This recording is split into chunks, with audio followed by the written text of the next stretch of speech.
And welcome everyone to the LIBERcast episode 108.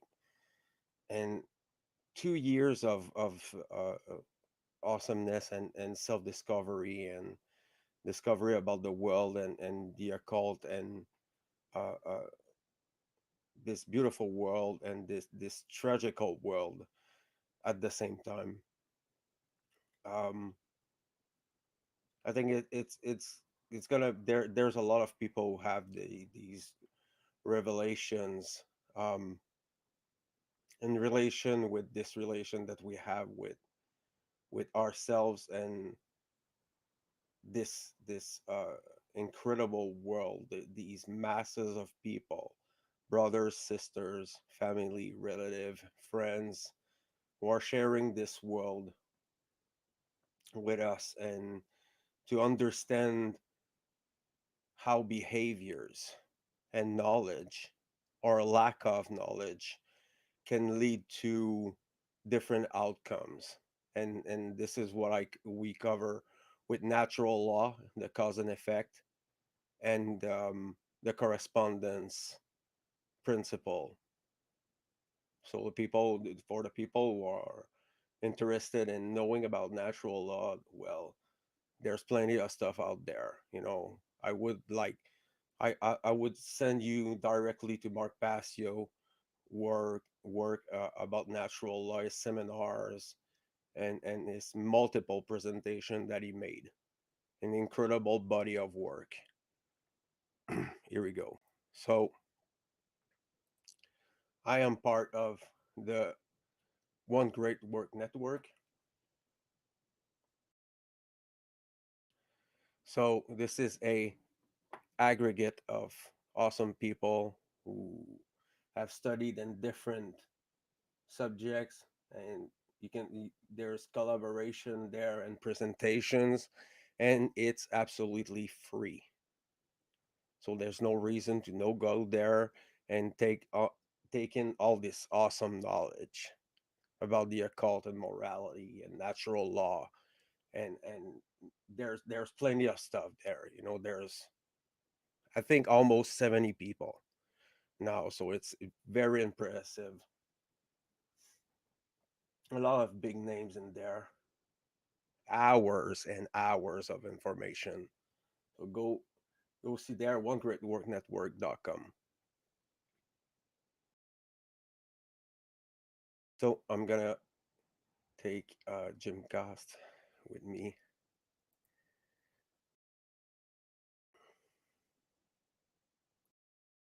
No. Yes. Here we Hey, go. all right, man. Good to be back, man. Thank you for being there, and thank you for sharing your time with us, with me, Absolutely. and with the people. Absolutely. My pleasure. And, speaking about One Great Work Network and all the information that's out there, one thing that we should also mention, Fred, is uh, the ARC drive. Because I think in terms of, having the grammar, logic, and rhetoric, having all three facets of the trivium and gathering your grammar, the arc drive is, the first letter A. It's amazing. It's really, there's just such a great amount of knowledge. I mean, I just got off my ass and finally sent a drive off to Mark. I know it got on his doorstep yesterday, so 3 weeks from now I should have a drive in my hands, and that's going to be a lifetime of learning there, besides everything else that I've aggregated up till this point. So it's if people should definitely get the arc drive and study, because that's such a big component of doing this work. Having the grammar, having that aggregate of knowledge, and it's something that you never stop learning. Yeah, and the address is at the bottom there. Right. The arc at the end. So yeah, if you're interested in that. Well, it's 2 terabytes now. Yep. So 2 terabytes of information, and we have plenty of for the rest of our lives. It's incredible. Multiple lifetimes. It'll take more than one lifetime to get through all that stuff. Crazy. Yeah. So,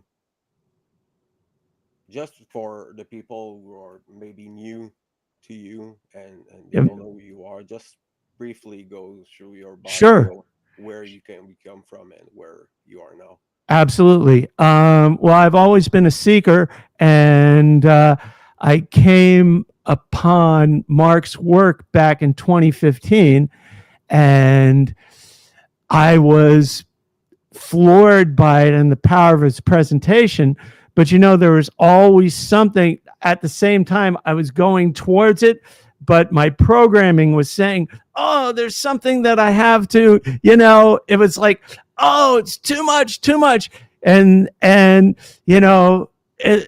I just said, man, is it really like this? And so, but I just hung in there, and, I put my own ego on the shelf and just said, I know there's something drawing me to his work.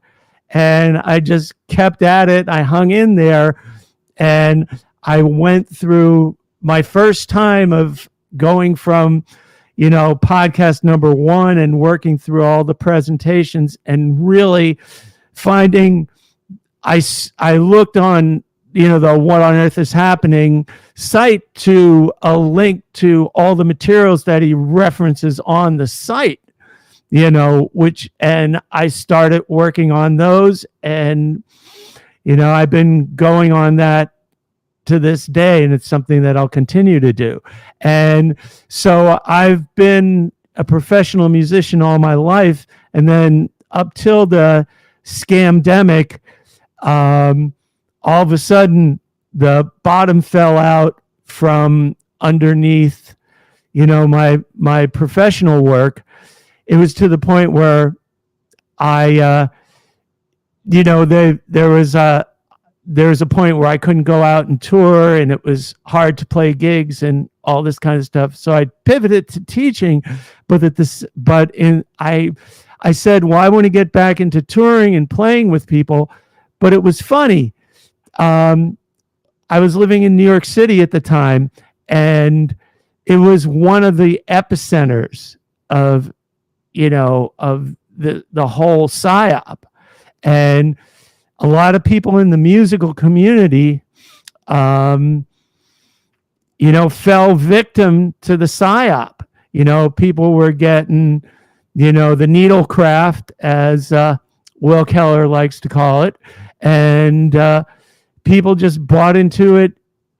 And you'd think artists would be the people who would not fall for this bullshit, and it was quite the opposite. So I had to do a real switch, and luckily teaching music really provided that switch for me. I still encountered some of that same stuff, but it was not nearly as bad as I would have had, among my so-called former colleagues, And I'll tell you one other thing, Fred, that happened is, I'd say out of all the musicians that I knew in New York, maybe about 5% didn't fall for this and were really resistant. And it's those 5% that I still keep in contact with. And I was just talking to a friend of mine for almost 40 years, and he said, "Man, I just can't talk to nobody anymore. I don't even want to talk to people." And I said, "I understand. I understand." So he kind of is, as they call in the military, he's kind of OPSEC, operational security about it. He still works and does his stuff, and his he kind of keeps himself close to the vest until he feels like there's somebody. It's like being in the resistance in World War II. He looks for the opening, and he'll speak about it then, but he's had people like cancel him and all kinds of shit, when he's even said a few words about it. So it's been crazy. But anyway, I'm getting a little bit on a tangent, but so I've turned myself to teaching music and doing the one great work. I have a weekly podcast with a friend of mine, Mark Tassi, that I do on we have Rumble right now, and because YouTube we've been completely shadow banned, but we're looking to expand from Rumble, and it's called Tassi TV, Tassi TV. So we have posts about that, and we do our whole cast, weekly is anywhere from an hour and a half to 2 hours, and he cuts it up and does little clips throughout the week. I'm going to start branching out and doing stuff on my own within the next couple of weeks as well. So I'm just trying to spread, do the one great work and spread the teachings of natural law and moral, absolute morality, and doing it in every way possible. And I'm encouraging people at the end of every podcast. I just tell, like I hear you say, I just tell people, look, everybody has to get out there and do exactly what Mark and I are doing. Just even if you just start with talking and putting your stuff out there, even if you do 5 minutes, 1 minute clips, if you do shorts, just do something. Put it out there, use the technology, just do it. So that's where I'm at right now. Well, I mean, this is, and I like your message about this. How we can like make a parallel between you and me in this sense. We come from the bottom of the ladder, and then we take step by steps. Right. And sure, perceptions are changing. um Most of the lies about yourself and the lies about the world are falling, and then there's a readjustment about, you have to adjust yourself to this new paradigm, this mental paradigm that we I mean, I tend to use the hypercube as a metaphoric Oh yeah, approach to it. I mean, when you get out of this matrix, there's another one waiting for you, and that's then right. it's learn to how to navigate, you know and it's a crazy journey, to freedom. And I'm gonna there's someone say, I'm gonna up my Thank you, Chris. Just tell me if you can hear me better now. So, there's plenty of things to say about that, but essentially, what we're trying to expose is the satanic cultural device that was unleashed onto the people years ago, maybe thousands. We don't know for sure, but essentially, it has been it has been like you punch people on the heart. It hurts. When you wake up from that and you can see it, you can see it through the deceptions, and the veil of lies. It hurts because Yeah, you realize actually that you are living in a lie, and you have to absolutely. readjust yourself to it. And sometimes you're gonna stumble.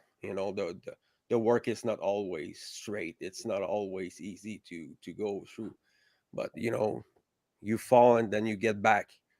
And I think the one thing that people loathe to do, it's the shadow working and the inner work. And that's, without saying for sure, I can't I'm telling people most of the time, if you don't do that, you're not never gonna be conscious enough um to take this path.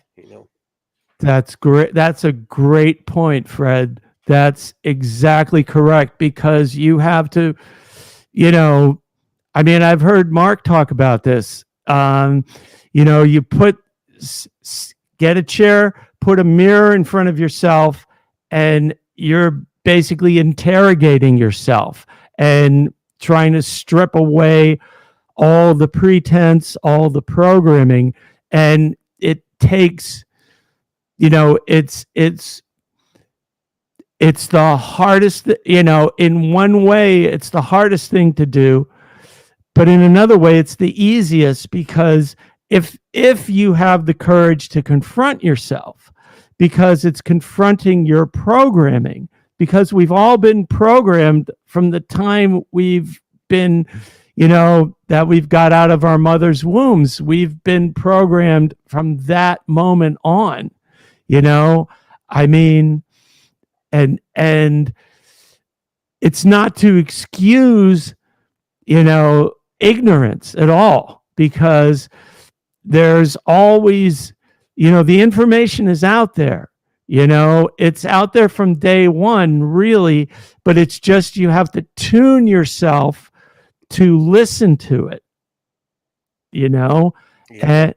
and I think that's, but it's, I kind of liken it to being, since music is what I know, I liken it to being a musician. And like from the first time you decide you want to play an instrument, you sit down, and if you stick with it, you go from knowing almost nothing and, not even be able to play anything really rudimentary to where you can create whole worlds with your instruments and with other people, if that's how you choose to express yourself musically, Mhm.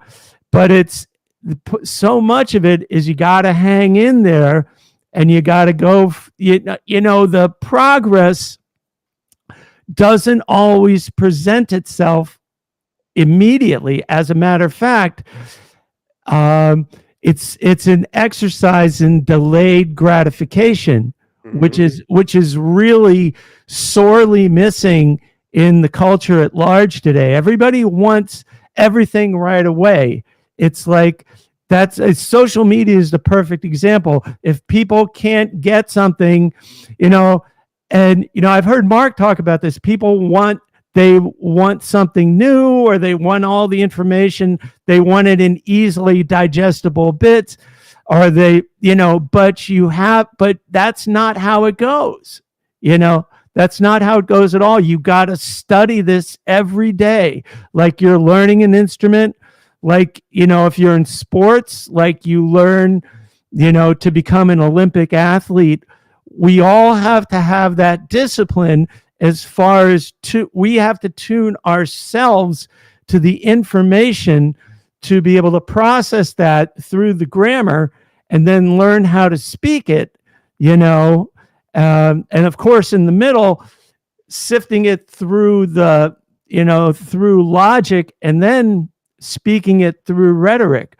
We have to learn all of that. And that's something, it's like learning an instrument or like learning to be a professional dancer or an Olympic athlete, you know? It's exactly that, you And know? I just want to tell you and people that it took me years, in fact, to be able to do the this podcast. Mm-hmm. Been a lot of experimentation, and Yep. um, I wanted to really have imbued myself with this knowledge and put it in action in my life, Right. and that makes the difference in everything. And that's why I was talking about this alignment with truth, and aligning your perceptions to, I mean as much as you can with Mm-hmm. the resource that you have, but essentially everybody can do it, Yes.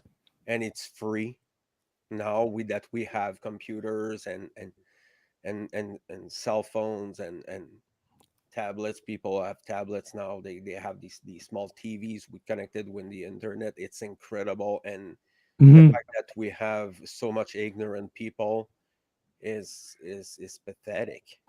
It But is. but the access the you have access to all this information for free. You just need an internet connection. Absolutely. It's incredible. And, the other thing, just mentioning that, Fred, you know, even with the censorship that's happening now, you can still get the information because if you have the force, if you have the will to get it, if you have the will to find that information, you're going to find it no matter what your obstacle is. And it's out there if you know where to look for it, you know? And if you have, I consider myself really blessed because I have that type of mind.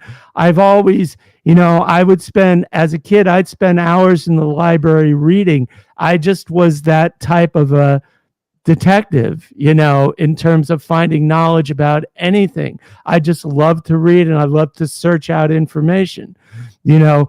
And I realize not everybody has that temperament, but you have to, really, you have to make yourself have that. You have to put the will to find that, Yep. It's not going to come to you. You've got to take the first steps. It's all about care. Absolutely.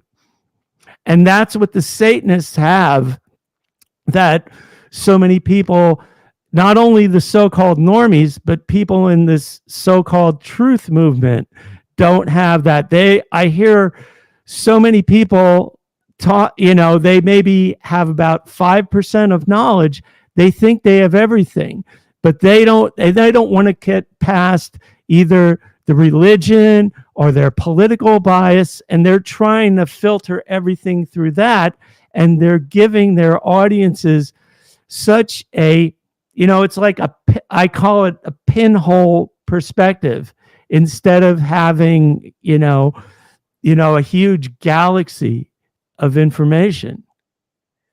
Well, there's as much possibility as much as there's human and other creatures. So I mean this is one other thing that it makes me cringe badly. It's this victimization thing there that's been pushed onto the masses, and Mhm. people really act as slaves. Yeah, There's always something that's going bad. Nothing can be known. Oh, don't try to find the truth. It's way too complicated. you know this moral relativist, and for some people there's even solipsism. Yep. And I think these things there are, I mean, they're fucking cancer, for the collective consciousness, and for consciousness, individual consciousness, Yep. all this precious energy wasted, all this time, this precious time, they lost, and maybe we lost with the time, and not realizing how important it's to be in the now, and live in the cause and not in the effect. Exactly. The and you wanted to talk about Satanism and dark occultism, so I'm gonna open a little thing there. So they're everywhere first. Yep. So it's not we're not talking about a fringe minority of people. That shit it everywhere. You know, Yep. most people are Satanist. That's right. So we start with a truth. I talk with people. So most people are talking like Satanists. They're talking about all this stuff and they don't know about it. He's- I'm not telling them, are you a Satanist or something, but I'm telling them, you think like a Satanist. This is what Satanist is all about. Exactly. It's me, and fuck other people. That's right. Hmm. Man, it's funny, Fred. All you got to do is get in the car and drive. And while you're driving, you see examples of Satanism. Like people pull, you're going into a parking lot, somebody pulls out in front of you while you're trying to park because they're not even mindful of how to negotiate space because they want to do this thing, and not work with the other person who's in the parking lot. That's fucking Satanism, man. It really is. All that stuff, somebody trying to cut in line in front of you or trying to do it. There are so many things. And that's where, uh, you know, the dark occultists have done a great job in inculcating the humanity with a lower level version of their philosophy, Yep. because that's the way you keep people enslaved. It, you And know, it's very efficient, by the way.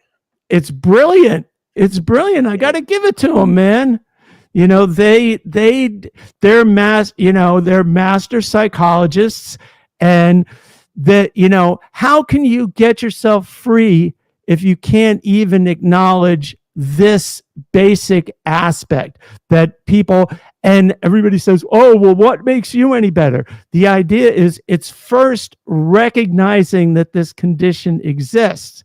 Second of all, don't do it. Think about, start with something really simple. Think, I'm on this earth with other human beings. We have to work together. The first tenet, not even talking about the first tenet of natural law, which is, do no harm, but just even before you get to do no harm, think of how can you work together with other people and not create a shit show.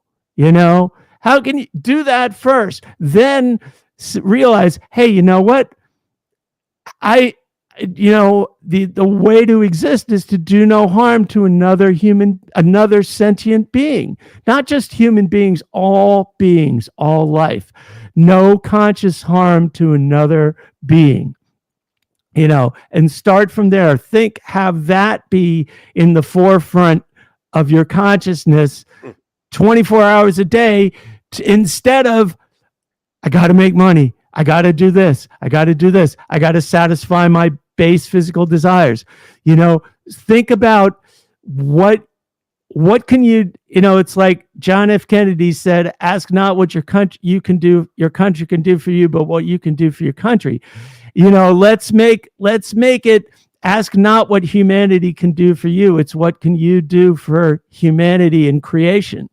You know, let's put it there, and let's simply try to act from that and have that be at the forefront of our consciousness before we do anything else. Then you can, if you have that first step, then you can expand from there. But let's start there, for God's sake, you know? There's so many layers to what we just talked about. Yeah, man. So I mean, we can go, for hours on that. Yeah. But you wanted to talk about a little bit about Mark Passio's presentation. Yeah, And what you took from this awesome presentation. man, I gotta say, I heard the Richard Grove very independent producer summit today, and Mark mentioned that he's getting ready to release the full presentation pretty soon.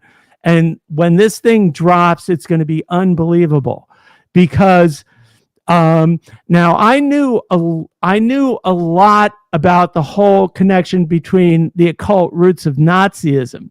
There's been a lot of work with that, and I knew less, but I did know some about the occult roots of communism. But I want to show people this book. Let me see if I can center this properly. Mm-hmm. This is called Walpurgis Night. It's by Thomas Sheridan, and you can still get the that's a great book that I read years before I was just starting to get into Mark's work, and this book came out.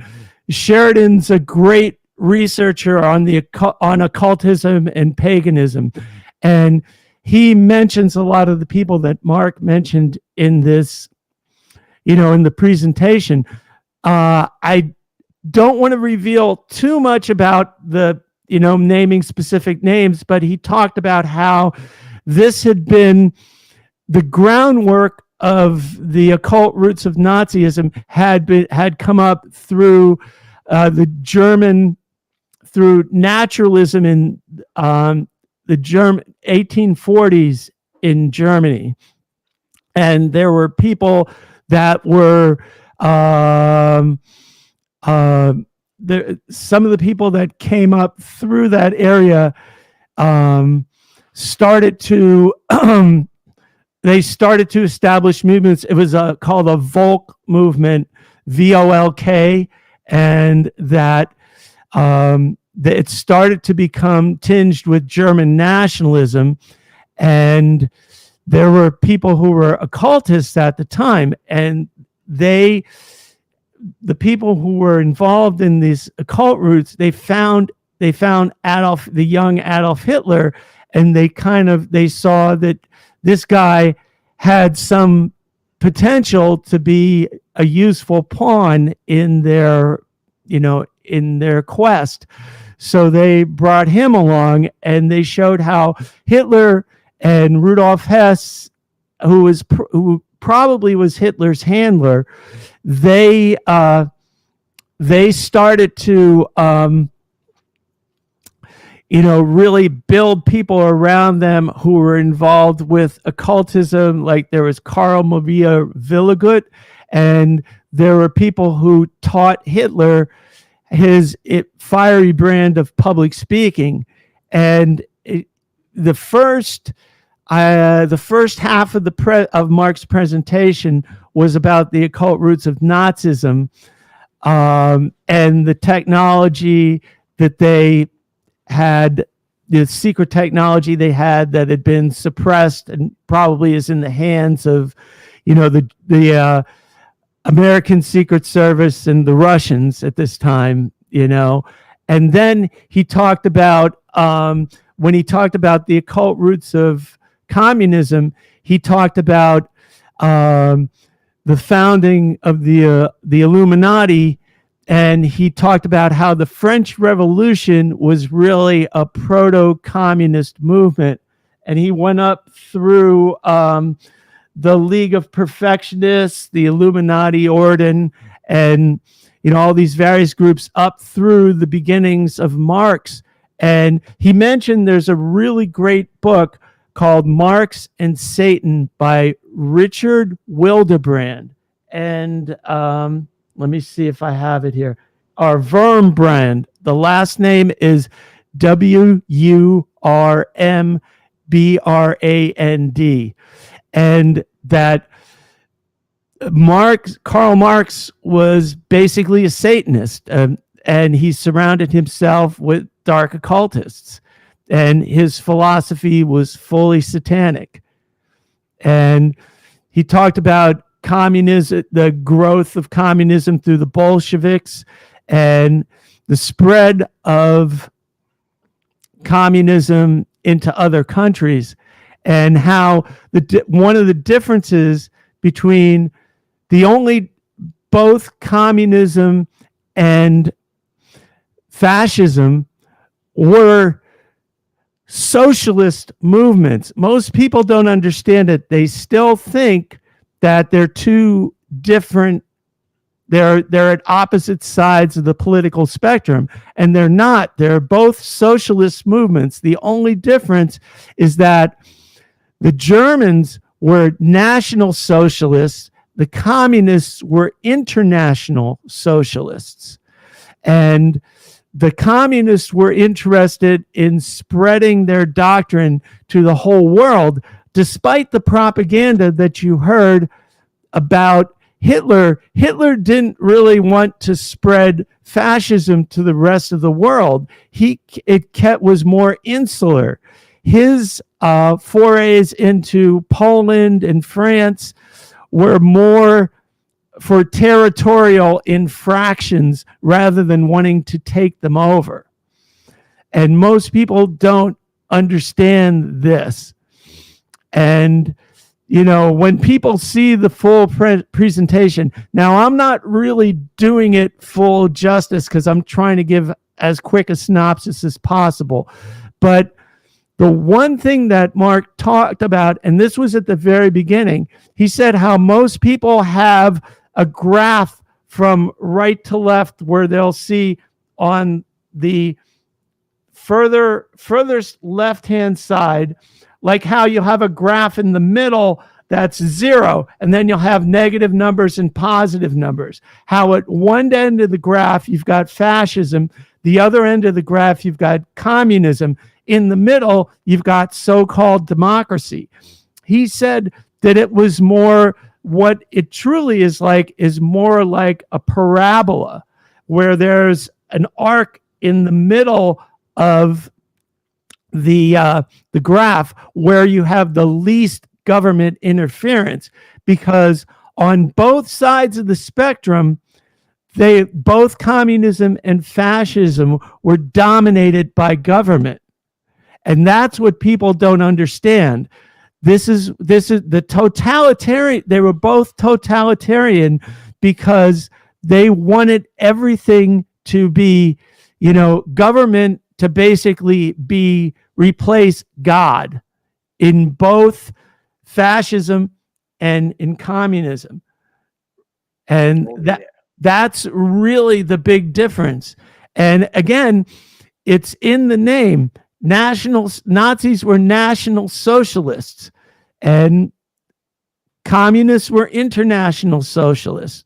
It's another psyop to think that they're divergent philosophies, because they're not at all. And what we're experiencing now is technocratic, occultic fascism, where we've got, through technology and through the takeover of corporations, that's where the totalitarianism is manifesting itself in our present day.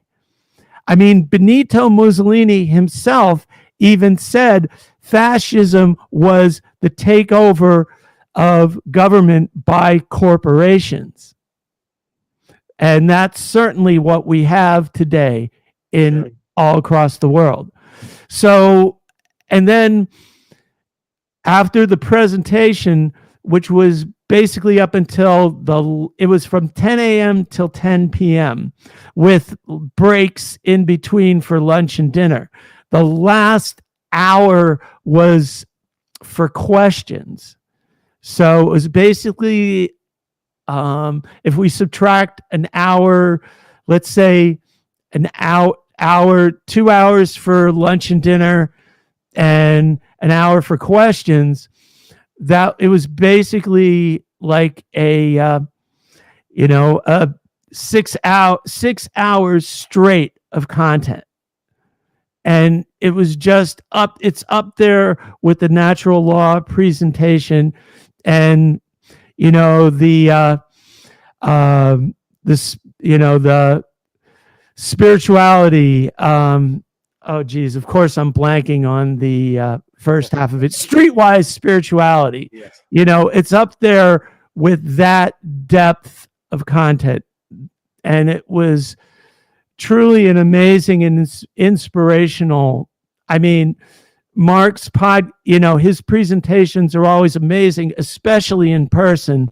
They're not. It's not the same.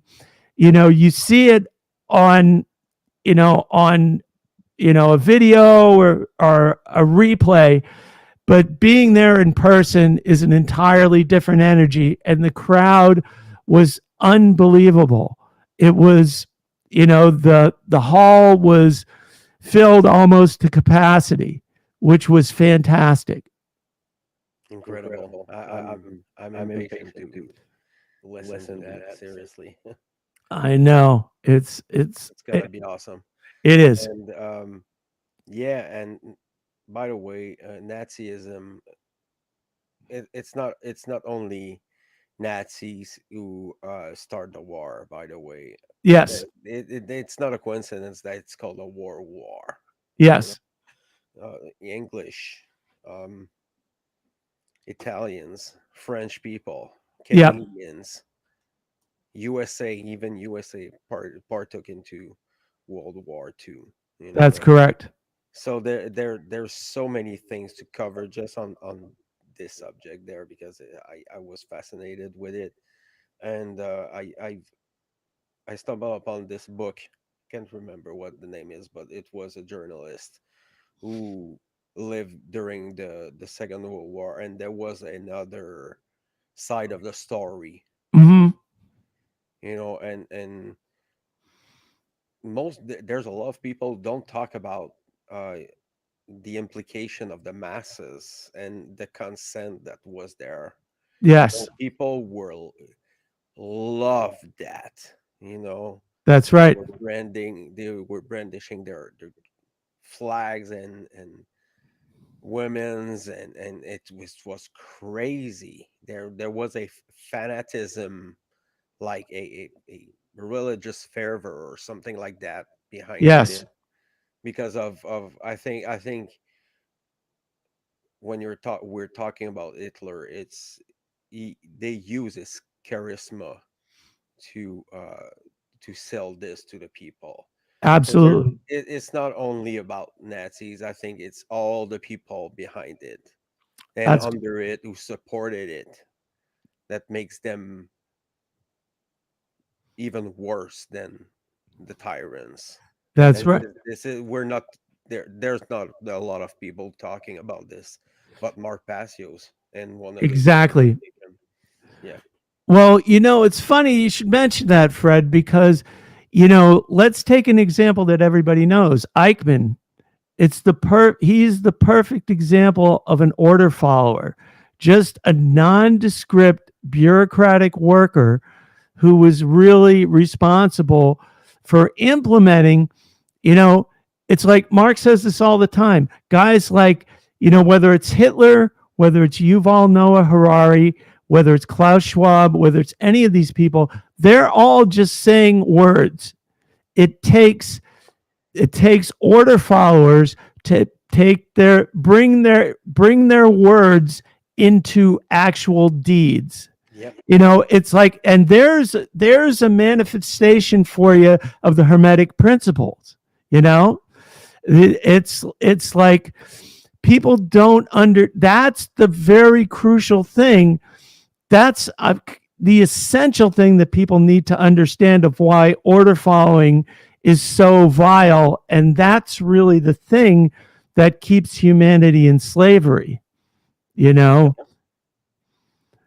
Like, Yeah, this is a screw. I mean, a lot of time I'm talking about this. I'm getting uh like how can I say that? I have the habit of ranting when I'm talking about that. right, right. Yes, of Yeah, course. I not only soldiers or uh, police or Right. things like that. I'm talking about like people like us, Yep. all the people, your neighbors, Yep. and that it is very insidious. Yes. And it's everywhere, even children know, Yeah. when they're properly indoctrinated, they're gonna act as little tyrants, but it's a defense mechanism. Yep. uh, and a lot of people will act like that, but inside they're cowards. Exactly. They're fearful people. Well, that's like you said, it's, the thing that you bring up about, little kids acting like that.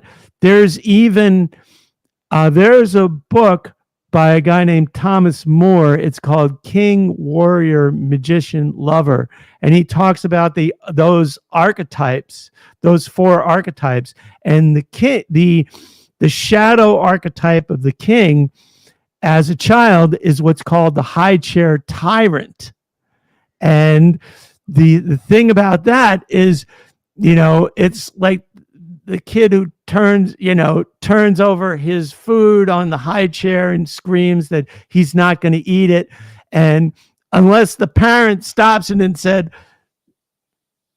"You're not getting a meal," we don't do that. Unless the parent sets the boundary and lets the kid do that, you're going to raise, a psychopath, but you're going to raise somebody who essentially at heart is a coward. Because if somebody confronts those temper tantrums with true righteous masculine energy and indignation, they're going to, any of those high chair tyrants will shrink from, they'll run away unless they have an order follower next to them to protect them. This is the thing there, and we're talking a lot about Mark Pastel's work right now. Right. There's plenty of stuff there that it's covered in his work, and this is about sovereignty. We have this what we're talking about. We have it inside because we were grown into it. The culture is like that. The education is like that. Right. Religion, government, Right. theological religion, Right. and being a part of the culture, that makes it very difficult to individual to get away from that, because all your friends, all your relative, all your social aspect is intimately attached to this. And Right. when we're disconnecting from the culture, we're disconnecting from a major part of the population. Right. It's not because you're not going to be able to talk with them or meet them or having fun, but the conversation will be inane, Exactly. and you're going to get bored very quickly, because they're telling you, oh, yeah, did you see the ad on the TV, you know or they're going to talk about something about like politics and left and right, and I'm getting bored very quick with that, Right. because I'm not at all someone who follow the government. even less in here. Right. Right. It's so corrupted. There's so much corruption here. It's scary. Oh, So man. this is crazy. So we're I'm not even gonna talk about this because I'm gonna get angry. But I this know. this shit You're. is influencing. And I happen to talk about this on the French side, and Uh huh. I don't think people understand Hmm. well the message, because I think it's too simple, Uh huh. and people cannot like wrap their heads around simple fundamental truth as human the human nature and Mhm. morality. Right. So if we don't have that, we're not different than the tyrants. Absolutely. So, what kind of reactions on your, on your the French side of your work? Yeah, What are you? How can I put this? What are you? What are some of the reactions like? What would a typical reaction be from somebody? there's a small handful of people who can really understand it, Mm-hmm. because I think if I would really touch them, if I would really light them up, I wouldn't know it. Mm-hmm. But essentially, I think people are very ignorant, and Mm-hmm. they're gonna get because it's Facebook, because it's social medias. People are. It's very easy to just turn the head and like go with other sleepwalkers. Right. Listening bullshit. Right. Spiritual bullshit and political bullshit. Because Exactly. there's a lot of freaking EP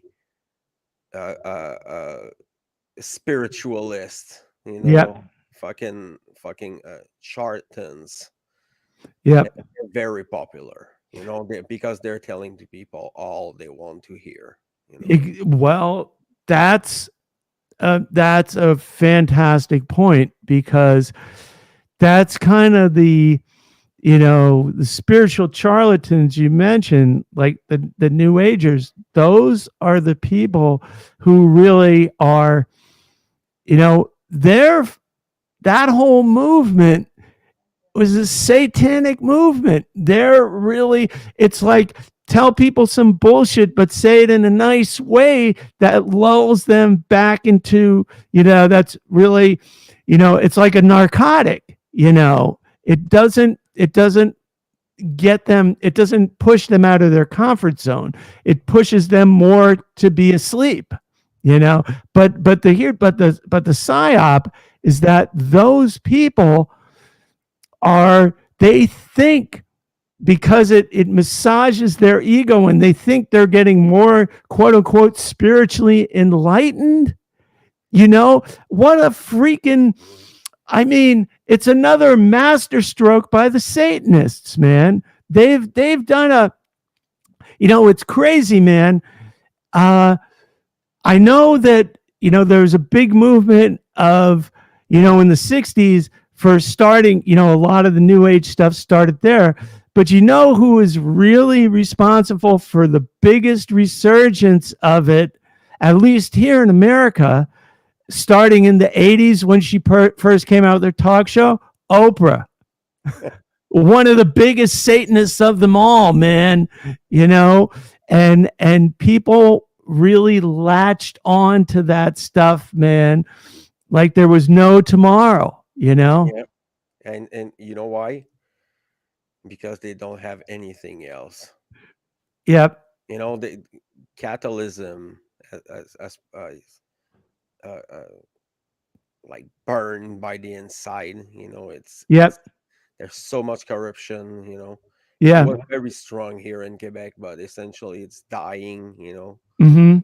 It's connected to the respirator. Right. But Right. uh, there's a resurgence of Salvationism uh, actually here. There's Mm-hmm. a lot of creationist Oh, okay. religions, and then we have a lot of new agers, but the new generations, you know, Okay. the hippie, hedgy, you Yep. know, Yep. funny, you know, their cynicism behind it, and I cannot fucking stand it. I immediately I stand them all. Like it take a minute, you know, because I know what bullshit they sell to people, you know. Yeah. And Yeah. I've seen it in places that I didn't imagine it would be. So it's very very very sneaky. Uh-huh. Where did you see it what's an example of a place that you see it that you wouldn't expect? In the freedom movements. Oh my God. Oh, Yeah, so they're interconnected together for right. sure. You know, Right. you have these rock polishers and Right.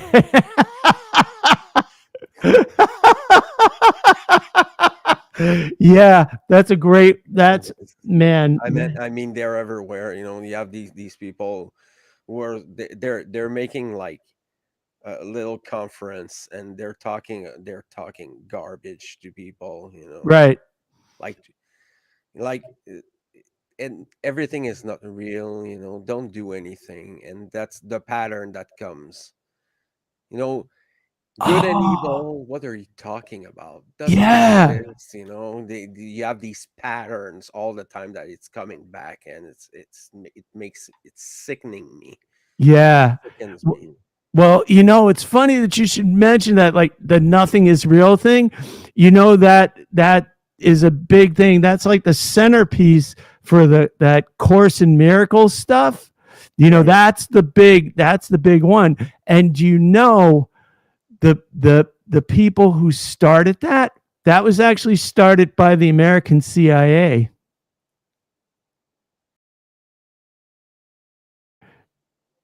Yeah. The all uh,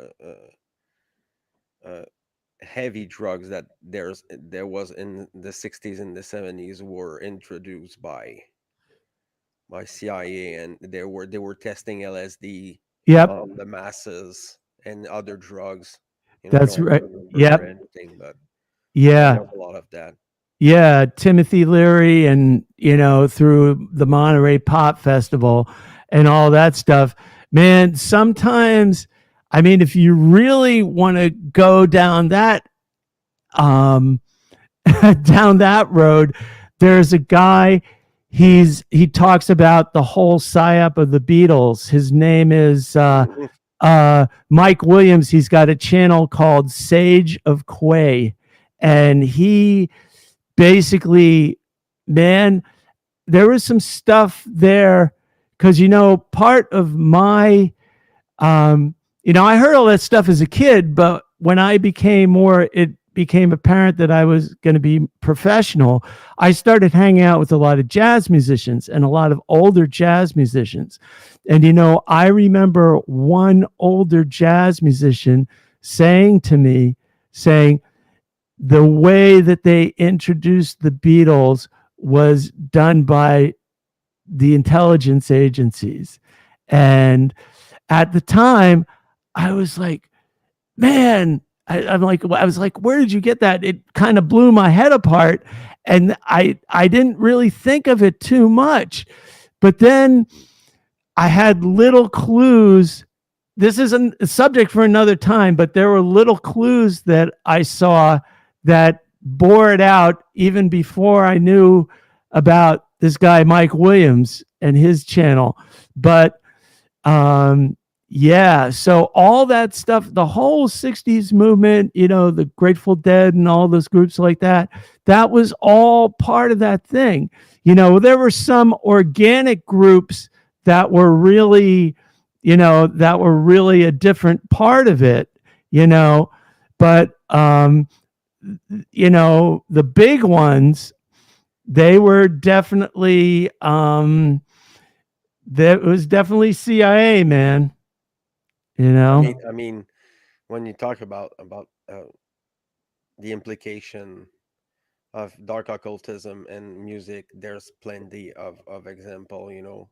Sure. Uh, the rock music movement That's right. was submerged into dark occultism, and there was musicians and artists that were very close to Tuesday Welsh Hmm. from the Church of Satan at Right.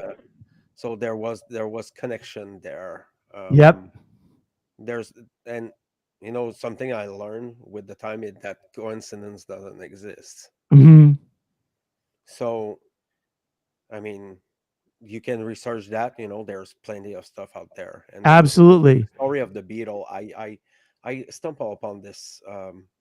Not I don't know it was exactly the guy that you were talking about, but I stumbled Hmm. upon some information about this, and I Hmm. was I was really interested into how music is so prevalent and so popular, and why, and Right. how and why are the questions. Yep. And I'm a metalhead. Right. I'm a Right. metalhead. I like death metal and black metal, and Hmm. there's a lot of nihilism in that, and a lot of misanthropy Yep. and things like that. But I'm not like that. Essentially, I'm not this kind of person. But Right. I was, so I didn't stop to listen to this music. I even listened to some uh, satanist black metal, Right. Right. because That. I like the poesy behind it. Right. And there's some musicians that are doing beautiful music, Yeah. but I'm not a Satanist because of that. But I can enjoy the music. Sure. In the side of metal, it's very evident. Yes. There are Exactly. plenty of bands who are using symbolism, and they're gonna play some kind of music, and they're gonna use lyrics and things like that to be so there's a lot you can do it with every kind of music essentially. Absolutely. Yeah, it's more overt there. I mean, bands like, the Norwegian bands, Mayhem and all those, and I Yeah. mean, in America, you have Deicide, and you have all these different groups that are really pretty damned overt about it. They put that imagery right out up in front, you know and but then there's some like amazing metal, that has nothing to do with that kind of stuff. There's everybody from Godflesh and Opeth and all the groups that are really, I know what I'm talking about. Yeah. Yeah, all the groups that, and some of the more bands in the symphonic metal genre, Mhm. who are doing some really amazing stuff, and it's kind of it's funny. I almost wonder some of the bands that are really overt in their satanic imagery. I almost wonder if it comes back to the thing that Mark and Jay Parker talk about, where they said it's like the idea that they put forward this idea that Satanism is the worship of an anthropomorphic being with horns and a tail, to take people off the trail of what Satanism really is, you know? Well, I satanist black metal as example are not necessarily violent in their things, but if you go into war black metal, Yeah. there's a lot of nihilists Yes. and Yes. anti-humans there. But I think there's a lot of them who are doing it for the show, like D side or Cannibal Cars. They're there because they're making money and they're having fun, and Right. they're laughing at it, and Right. and it's like I don't know if you know Abath from Immortal. Oh yeah. They look serious, and they look like really Norwegians and Right. Viking, but Yeah. essentially this guy is really funny. He can laugh at himself, and he's making faces. And I've had the chance to see him Okay. once in Montreal, Right. and he tried to talk French, and it was hilarious. He was doing his crab dance, and it was fucking funny. Right. Most of the band that I've seen in metal, the ambience is it's really party Yeah. like, and you get D side was intense. Oh, you actually saw them live? Yes, and What? I don't know how to explain that to you, man, but this fucking surge of energy, man. There was a lot of energy going there. It was Yeah. crazy. I was pushed, I was like in like maybe 15 foot from the stage, and I was Okay. like pushed forward like a wave. It was fucking crazy. Wow. Was there a mosh pit in this crowd, or is it kind of I don't know. I haven't seen it, but uh, I mean, usually it's on the backside. right, right. But metal is there's the it's respectful. People are there and they're having fun, and they'll look at the musician play their music, like every kind of music. Hmm. There are some people gonna just stand there and listen, and looking the people play the music. Right, right, But essentially, you have some drunk ass people too, who right, want to start a fight or trash or something like that. But you right. know, But they came to the. But they. I mean, I've seen this in bands that I've either been in or I've been watching from the side of the stage. Those type of people, they come there looking for that. You know, sure, that's yeah, just part of how it is, man. I. But I am telling you, brother, there's nothing like a black metal ritual. This is incredible. I've Mm. seen this band from Germany called Darken Slaughter Cult, Nocturnal Slaughter Cult, and there Mhm. was a ritual at the beginning, and it was fucking crazy. This it's a woman who sing in the band. She's the Mhm. singer, and there's nothing to describe this. There was this, you can feel it. This Yeah. music has been made for that. Yeah. Yeah. The fucking like darkness. I like Yes. I like it very much, but not much people don't do so. Yeah. Metalheads are metalheads. They are. They are, man. You know, that's but it's funny just thinking about all the music, like the other guy who did so much great work in terms of really pulling the curtain back was Mark Devlin. Does great work, in terms of exposing the underpinnings of the music industry in that way. And there's been all kinds of documents, like there was, like there's been documents like the infamous hip hop letter from 1989 between the hip hop industry and the prison industry, and how they really created the pipeline to when hip hop turned gangsta, that the whole reason behind that was to funnel all the youth from the from the black neighborhoods into the prison industrial complex, and that there was a deal basically made for this.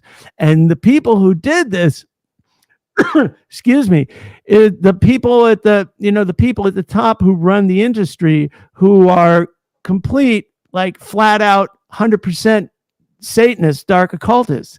Like, I remember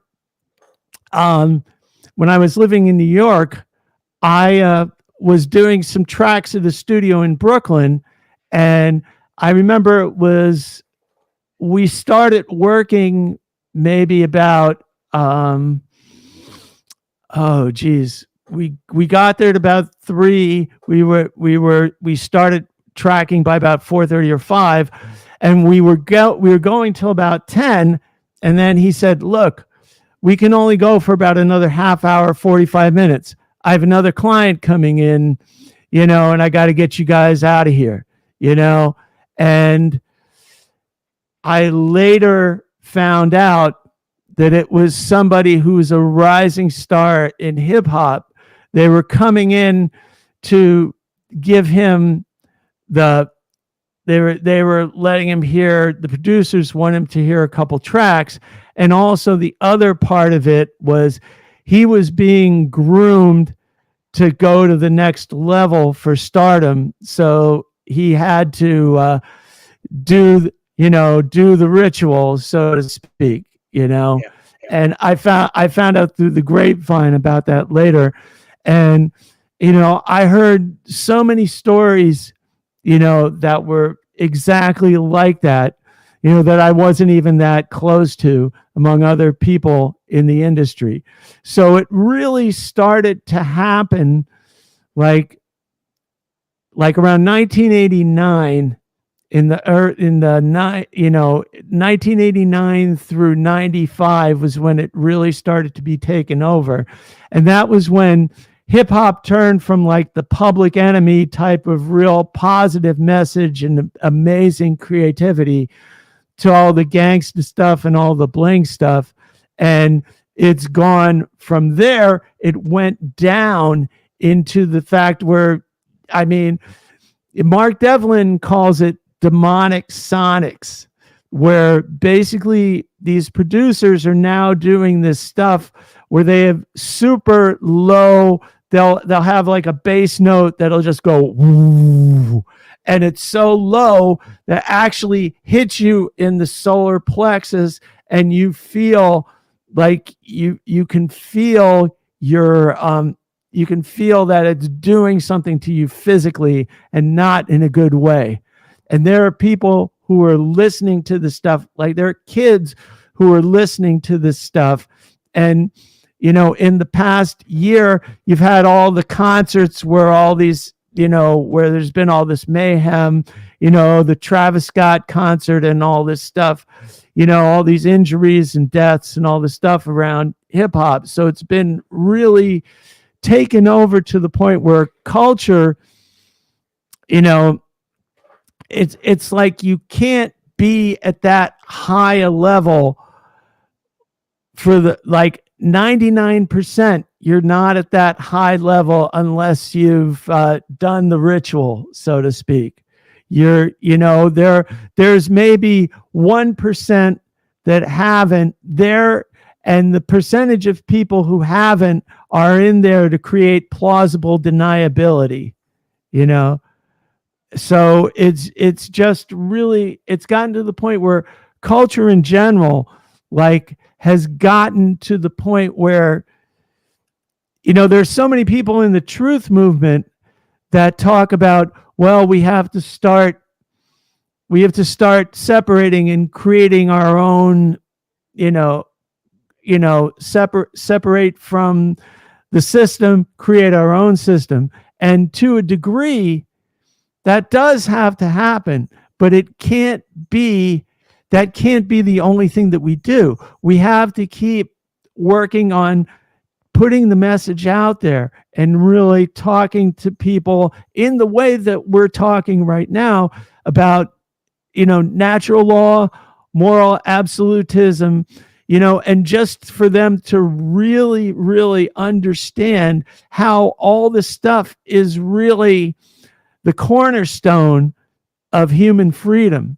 That all of these things, whether it's the understanding of natural law and implementing it in your life, but it's also drawing, Mark likes to call it the tapestry. You basically, in terms of looking at his work, but I'd say there's another way to look at tapestry, that for us to put this information out there, we have to get people to the understanding that they have to create a tapestry for themselves, to where they can see how this affects all the aspects of their life, and how they have to carry it through their life in all these in every possible way.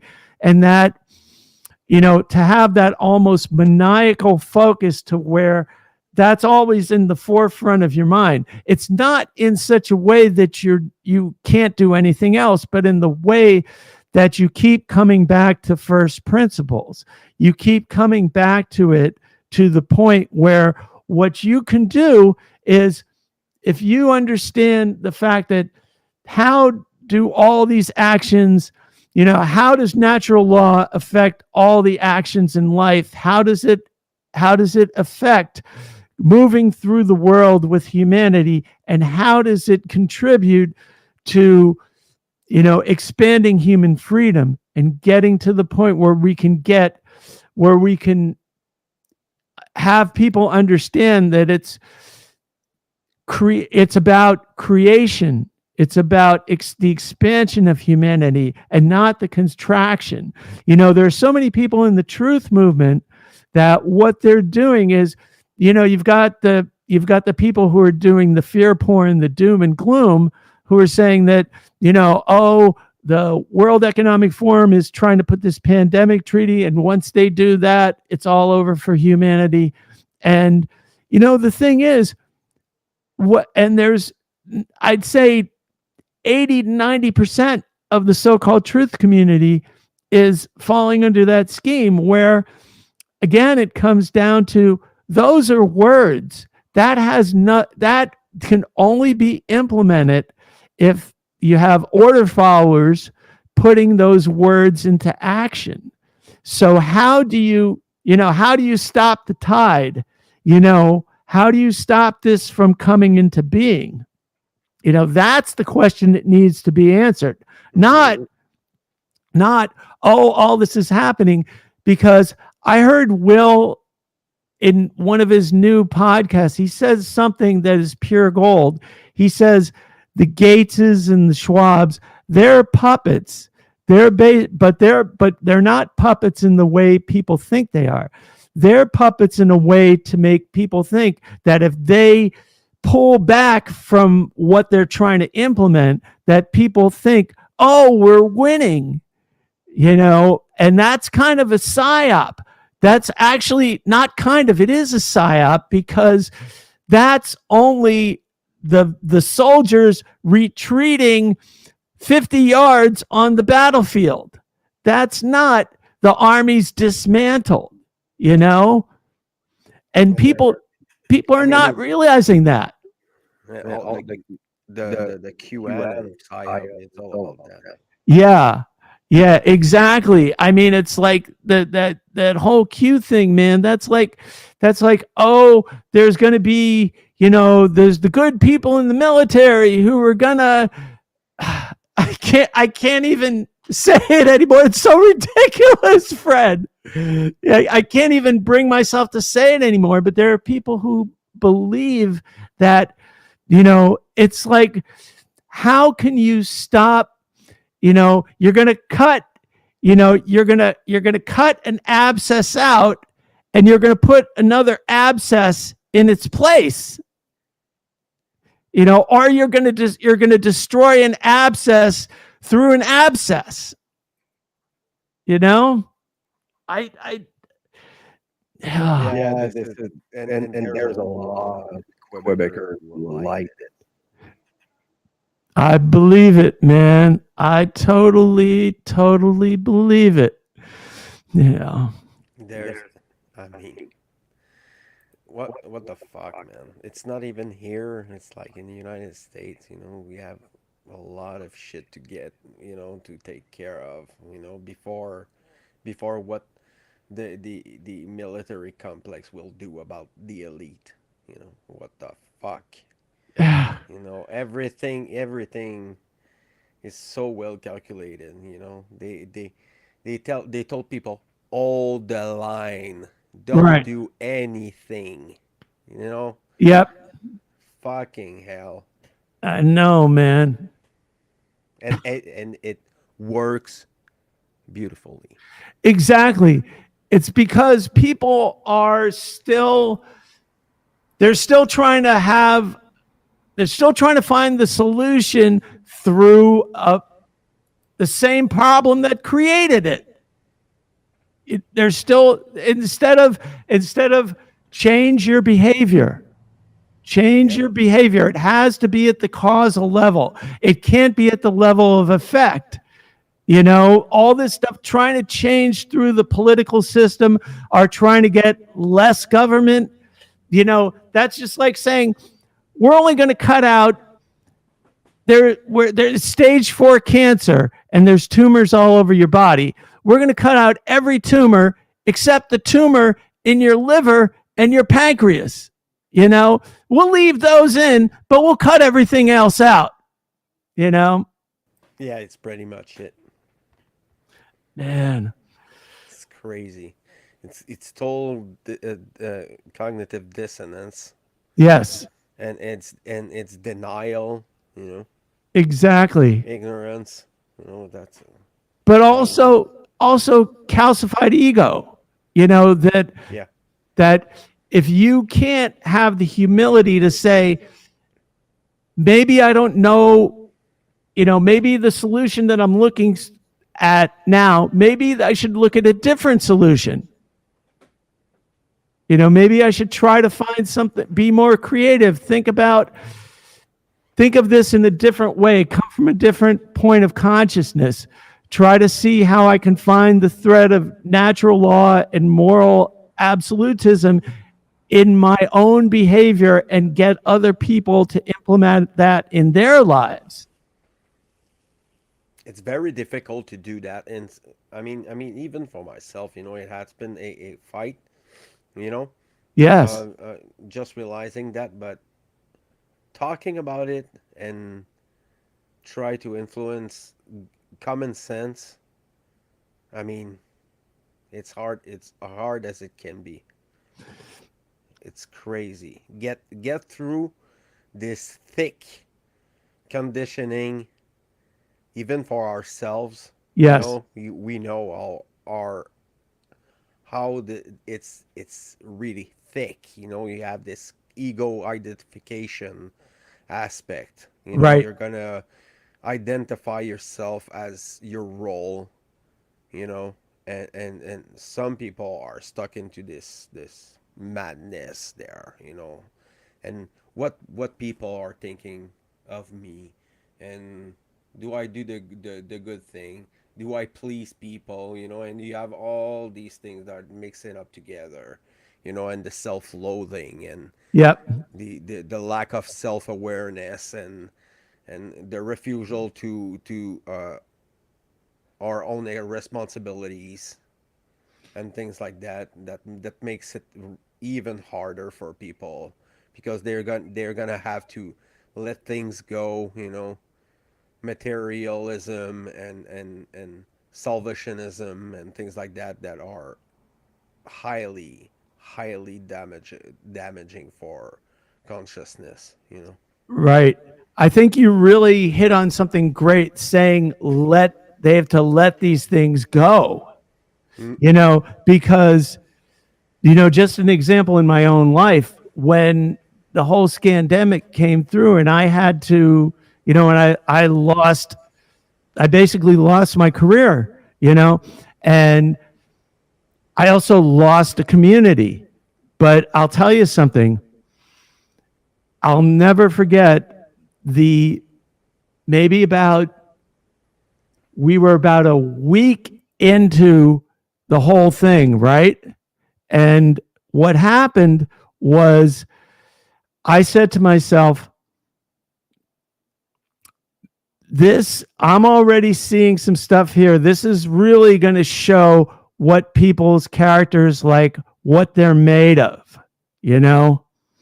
And I absolutely found out, you know, I found out I found out who I could really not only who I could turn to among my colleagues, but people in my neighborhood that before this were really friendly to me, but then when they saw me walking down the street without a mask, these people ran from me like I was, like I was some kind of monster, and it's like, so I saw that all around me, and I started to, what it did for me, Fred, actually that was one of the best things that could have ever happened, because I had to let go.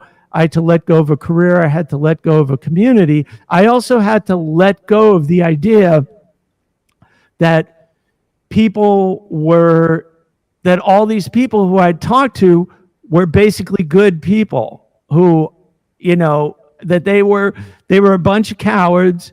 They were, they were brainwashed. You know, they were essentially under satanic ritual abuse. You know, Yep. they didn't even know it. But the thing is, I could feel that they were so far gone at that point that for my own spiritual health, I had to disconnect Yeah. from all of these people's and all of these things, including the career that I had had for almost 40 years, like 30 years plus, and I had to disconnect from that. And that's really, that kind of, an action like that is something, you talked earlier about the idea of connecting to humanity and the community and all the things. That's basically what we are as mammals, right? Yes. But the thing is that to be apart from the herd is something that, I essentially became like the lone wolf in a lot of ways, or just a small pack of wolves, maybe like this many, right? That's what it became for me. And, I became much more, it was really liberating in so many ways, and to thinking that to let go of these things is to let go of things is so liberating. When you really have to do it, you find out what a great thing it can be if you approach it in the right spirit, you know? The what is the goal of all that? The goal of all that is the betterment of yourself and the betterment of this world. There you go. So we have to be conscious about a few things, Mm-hmm. like sacrifice. Mm-hmm. Sacrifice is a big one Yes. because of you're gonna have to sacrifice a portion of that your precious time to conquer yourself and to conquer your fears and your self-loathing and your doubts and all the things that keeping you from moving forward. Correct. And it's not an easy task. There's no guide or book or something. The only thing that you can have is the experience from the others.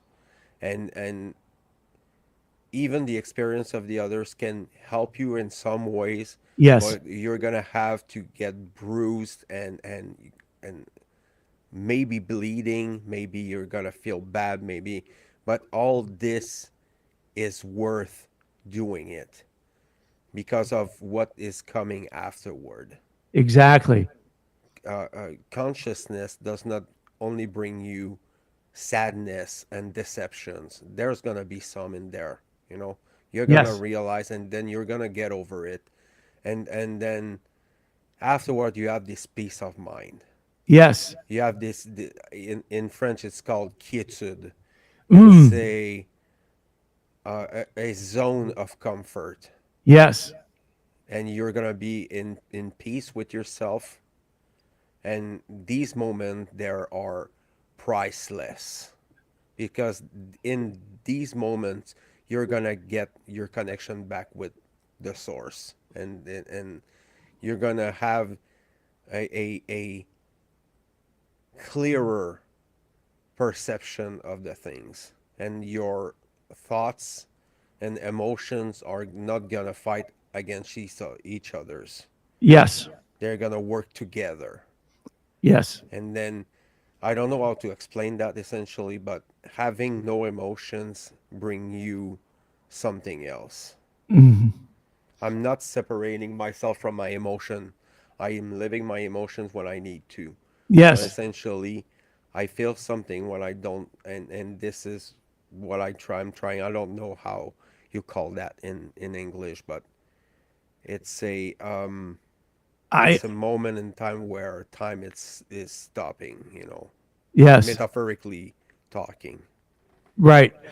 And let me see if I understand, because I think the way what you're doing is you're basically taking those emotions and you're sort of holding them in a space where you're going to use that energetically at a later moment, but now to get through to the next stage, you hold them here in this other energy first so you can get through to the next. I would Would that be it? no, I would say I will try to say it like this way. I see emotions like a river.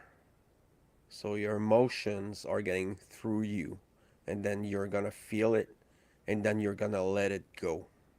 Ah, okay. So between these emotional things, because we're emotionals, we're gonna have to, it's gonna happen until we die. Right. We're gonna have different emotions, but Yes. essentially, I not keeping them inside anymore. Mhm. Mhm. Anger, I feel anger, I feel indignation, anger, but I'm using it as a tool. Yes. I'm transmuting this Ah, yes. energy, Mhm. Mhm. and it's not perfect. I still have some work to do. I'm far from being flawless, but essentially, I learn to love myself and respect myself Yes. emotionally, psychologically, and spiritually. Yes. I and I'm not saying that I'm perfect. Nobody is perfect. I'm striving to be better, better for me, better for my children, better for my family, for Yes. the neighbors, for the people who are listening to the podcast. By the way, thank you for being there. And yeah, I mean, there's so much beautiful things. You know, There are. we're talking a lot of about the darkness, but we have to look into it. You know, Yes. so we can see the light. Correct. And both of them complement each other in the sense that in this plane of existence, both exist simultaneously, and that you can't have one without the other. The light is brought Mm-hmm. into focus by the darkness around it. It becomes light. If everything's all, even the brightness of the sun, there's still moments that are less bright than others, and those moments may seem, those areas, rather, excuse me, may seem like they're less they're less bright only, but they've got elements of darkness in them, which is what allows them to be less bright. And the thing that we were coming home tonight, and it's a full moon, and it's full moon in Virgo, and the moon was unbelievable. I mean, it was just one of the most beautiful things that I have ever seen. And the moon was completely illuminated, and there were different hues of color around it, but the background was all this dark, vast sky with little pinpoints of the light. So even something like that. So the darkness and the light they exist together, and it's part Yep. of what we go through in this plane of existence. Absolutely. And I like this very much. It's beautiful. analogy about life and the relation we have with both part of ourselves, Exactly. because most of us will, I was talking about this in my French podcast about shadow work, Hmm. that you cannot get rid of it. This darkness, you hold it. That's right. You cannot get rid of it, but you can tame it if you want to. Yes. And this is the part that is important. It's there's two mistakes that can be made in the path to truth. It's not beginning and not going all the way. Ha, yeah. Exactly. That's from Mark Passio, by the way. Yep. That's That's fucking genius. that is genius. That's it right there. That's what we have to do, and to tell everybody out there, start doing it. Yeah, Start doing the great work. It it's not called the easy work, it's called the great work, exactly. just Absolutely. just do it, and don't think about, you know anybody. It's like I said at the beginning, the most important thing is, like, it's like any kind of discipline that's worth doing, whether it's playing an instrument, whether it's excelling at some kind of craft or sports. You spend you spend a lifetime pursuing excellence. You're not going to be perfect, but you're going to, each day is going to reveal more to you. And the more that you do it, the more the more you want to do it. Yeah, sure. I mean, how much do you care? Yes, that's the crucial component, the care. I'm never gonna stop saying that. How much do you care? I love it, man. That's fucking beautiful. I like it.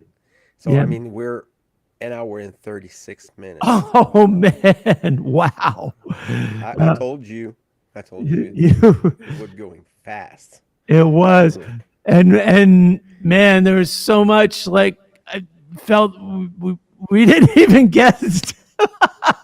But man, I got to tell you, Fred, just like the last time we got together, man, it just went by. It was like that. Yeah. It's like, There's too much stuff to talk about. We got just scratch, barely yeah, on this man. stuff. But I Yeah. I I really liked it. I want to thank you so much, man, for being there and sharing your time with me and with the listeners who's gonna listen to later. And thank you, people. Thank you for sharing your time with us. I'm honored for for you to listen to all of this and listen to the podcast. So, damn, we need to go, but we're gonna make it another day. I'm sure about it. Absolutely, man. I can't. Maybe it's gonna be another podcast. You wanted started one, Yeah, aren't you? yeah. I'm working on that too, and you know, I still have to put some things together, with my whole system and everything. But yeah, absolutely. And let's do it, man. We'll figure out how to make it happen. There's plenty of time. You don't have to run, But the one things that made me very like think about it is when Mark Passio said, "Don't wait," Hmm.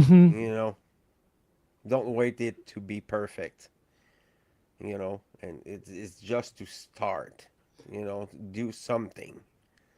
And it was after I started to do the LIBERcast, and Hmm.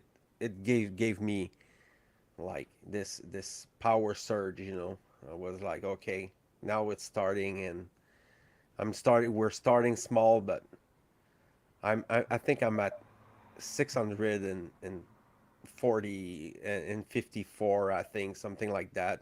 So I Wow. mean, yeah, I'm a long way. It's been 2 awesome years of discovery. So thank you again, people. And then I'm in talk with to do it with this lady. I cannot remember. I'm not gonna like humiliate myself and say her name wrong, but I'm gonna have this lady who is involved into spiritual healing and things like that. She's around the One Great Work Network, so I'm gonna have her. I'm gonna put the information, the LIBERcast page, the group. So thank you, everyone. Thank you again, Jim. My And pleasure. I My hope pleasure, I can Fred. have you soon for another one and maybe talk about what we wanted to talk about Yeah, man. this time. Absolutely, man. I would love to, Fred, anytime. Awesome. So have a good night. Have a good night, Jim, You and too, see you brother. soon. Thanks, brother.